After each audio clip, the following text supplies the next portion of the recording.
portante de risques pour les expatriés. Alors comment les organisations humanitaires assurent-elles leur sécurité en zone de guerre? C'est ce que nous sommes allés voir en République démocratique du Congo. Une zone rouge, elle aussi.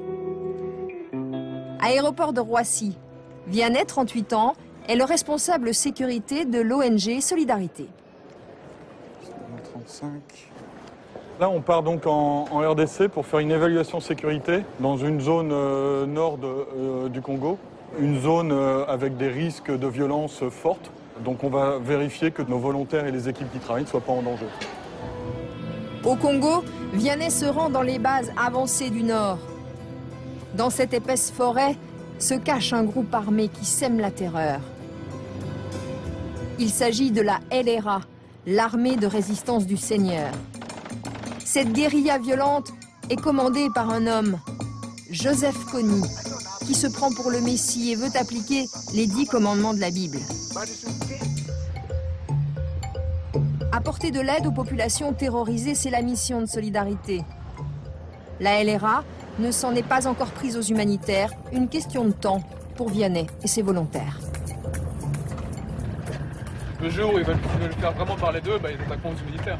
Et ce qui est le plus hallucinant, c'est qu'ils seraient dans les 400 combattants, et que ces 400 combattants ont un pouvoir de nuisance énorme. En une année, ils font déplacer plus de 300 000 personnes. Comment travailler avec le danger? Vianney et ses équipes veulent aller plus loin et ouvrir une route qu'ils n'ont jamais empruntée. Et c'est à l'antenne des Nations Unies qu'ils peuvent obtenir le renseignement le plus fiable. Là, il y a eu beaucoup d'incidents, beaucoup de problèmes depuis le mois de juin. On voit qu'il y a vraiment une zone rouge ici. Et alors là, quand on va du côté de Nduru, on voit que c'est noir cramé, quoi. Donc, et cette zone, c'est justement celle que l'ONG veut traverser. Je ne vous dis pas que c'est sûr, je ne vous dis pas que c'est pas sûr, mais ça dépend si vous avez de la chance. Eh ben, j'espère que cette fois on aura de la chance. okay. Cette route en pleine brousse est ce que Vianney et son équipe appellent un axe rouge.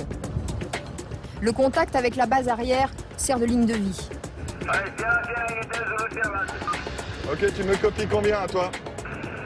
5 à toi. Nous progressons vers Delta Uniforme, Roméo Uniforme à toi.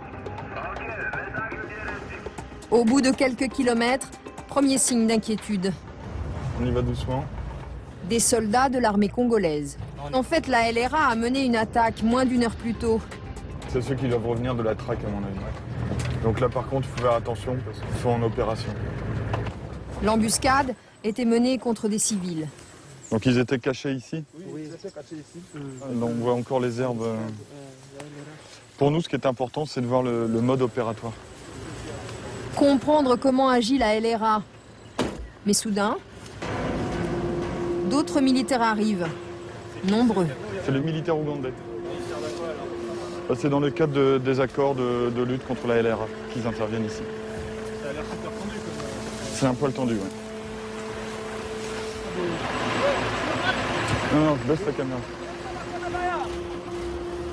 Et finalement, de crainte d'être pris entre deux feux, Ouais, on va y aller. On va rentrer quand même. Là, on était dans la limite, c'est-à-dire qu'on a été dans une zone avec des LRA, avec une attaque. Moi, j'estime que pour l'instant, on peut pas travailler dans cette zone pour l'instant. Solidarité refuse les escortes, de peur d'être confondue avec un convoi de l'armée. L'action de ces expatriés a-t-elle encore un sens quand leur statut d'humanitaire ne semble plus les protéger? Pour notre dernière étape, nous avons choisi un pays qui souhaite devenir une destination comme les autres, l'Afrique du Sud et Johannesburg.